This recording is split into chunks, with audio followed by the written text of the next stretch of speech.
ఒకప్పుడు సముద్రపు నీరు ఇప్పుడు ఉప్పు ఎలా అయిందో మన జీవితం, మన బ్రతుకులు కూడా ఒకప్పుడు సముద్రం నీరు లాంటి వాళ్ళమండి. ఇప్పుడు ఏమయ్యాం? మనం దేవుని బిడ్డలమయ్యాం. దేవునికి స్తోత్రం.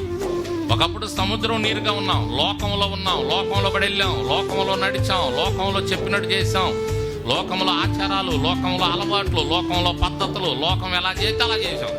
వాళ్ళు వచ్చి ఆ మాట చెబితే ఆ మాట చేసాం, వీళ్ళు వచ్చి ఈ మాట చెబితే ఆ మాట చేసాం, వాళ్ళు అది చెప్తే అది చేసాం, ఇది మంచి తప్పంటే ఇది చేసాం, అది కట్టుకోండి అంటే అది కట్టుకున్నాం, ఇక్కడ దండం పెట్టండి అంటే ఇక్కడ దండం పెట్టాం, అక్కడికి వెళ్ళండి అది చేయండి అంటే అక్కడికి వెళ్ళి అది చేసాం.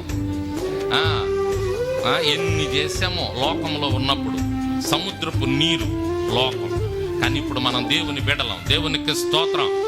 హల్లెలూయా. ఉప్పులాగా అయిపోయాం ఇప్పుడు మనం. అందుకే యేసయ్య అంటున్నాడు ఆయన దగ్గరికి వచ్చిన బిడ్డలకి, మీరు లోకానికి ఏమై ఉన్నారు?